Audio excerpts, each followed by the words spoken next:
Based upon all the literature that I have read about Muhammad, I cannot understand how it is possible for anyone to conclude that he was humble. Can you explain? It is almost impossible for any thinking human being to come to any other conclusion based entirely on a small sample of the following verses from the Quran and Hadith that are self-evident in their meaning. An-Nisa 4.12. Those who obey Allah and His Messenger will be admitted to gardens, but those who disobey Allah and His Messenger and transgress will be admitted to a fire to abide therein. 4.65. They can have no faith until they make you, Muhammad, judge in all disputes. 4.80. He who obeys the Messenger obeys Allah. 4.114. He who disobeys the Apostle after guidance has been revealed will burn in hell. Al-Ahzab 33.36. No Muslim has any choice after Allah and His Apostle have decided a matter. 33.51. You, Muhammad, may have whomever you desire. There is no blame. 33.53. O ye who believe, enter not the Prophet's apartments until leave is given you for a meal.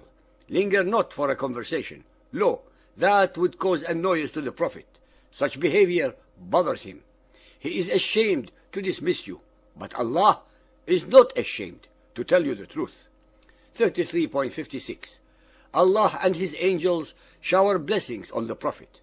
So believers, send your blessings on him and salute him with all respect. 33.57.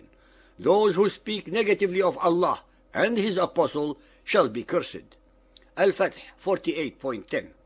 Verily, those who swear allegiance to you, Muhammad, indeed swear their allegiance to Allah. It is evident from the verses above that Muhammad and Allah are on the same level of importance and reverence. Whatever does not please or annoy Muhammad, the same with Allah. Al-Qaf 49.1. Believers, be not forward in the presence of Allah and His Messenger. Raise not your voices above the voice of the Prophet, nor speak loudly around him. Al-Hashr 59.6. Allah gives His Messenger lordship and power over whomever He wills. Al-Tahrim 66.1. O Prophet, why forbid yourself that which Allah has made lawful to you? You seek to please your consorts. Allah has already sanctioned for you the dissolution of your vows. This verse very conveniently gives license to Muhammad to have sex with as many and any women that his heart desires. Al-Qalam 68.4. You, Muhammad, are an exalted character of tremendous morality. Al-Kawthar 108.3. For he who insults you, Muhammad, will be cut off. Bukhari 1.14. The Prophet said, none of you will have faith till he loves me more than his father, his children, and all mankind. Bukhari 1.331. The Prophet said, I have been given 5 things which were not given to any one else before me. Allah made me victorious by terror. The earth has been made for me. Booty has been made lawful for me, yet it was not lawful for anyone else before me. I have been given the right of intercession. Every prophet used to be sent to his nation only, but I have been sent to all mankind. Sahih al-Bukhari 9.77, narrated by Abu Huraira. While we were in the mosque, Allah's apostle came out to us and said, let us proceed to the Jews. So we went along with him till we reached Beit al-Midras, a place where the Torah used to be recited and all the Jews of the town used to gather. The Prophet stood up and addressed them. O assembly of Jews, embrace Islam and you will be safe. The Jews replied, you have conveyed Allah's message, O Abu al-Qasim. Then he added, you should know that the earth belongs to Allah and His Apostle, and I want to exile you from this land. So, whoever among you owns some property can sell it. Otherwise, you should know that the earth belongs to Allah and His Apostle. I refrain from making any comment on these unambiguous statements and would very much like to read what our listeners think. Bukhari 4.203.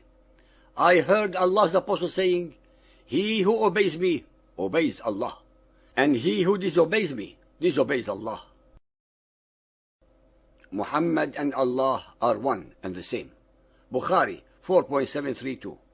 Allah's Apostle said, I have been given 5 names. I am Muhammad and Ahmad, the praised one. I am Al-Mahi, through whom Allah will eliminate infidelity by killing every infidel. I am Al-Hashir, who will be the first to be resurrected, beating Jesus. And I am also Al-Aqib, because there will be no prophet after me. At-Tirmidhi Hadith 5761, narrated by Abu Sa'id. Allah's Messenger said, I shall be preeminent among the descendants of Adam on the day of resurrection, and this is no boast.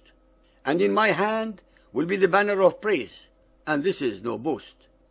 There will be no prophet, Adam or any other, who will not be under my banner. I shall be the first from whom the earth will be cleft open, and this is no boast. These statements represent, after all, Muhammad at his most humble. Bukhari 6.504, Allah's Apostle said, every prophet was given miracles, because of which people believed. But what I have been given is divine inspiration, which Allah has revealed to me. So I hope that my followers will outnumber the followers of the other prophets. Muhammad was correct.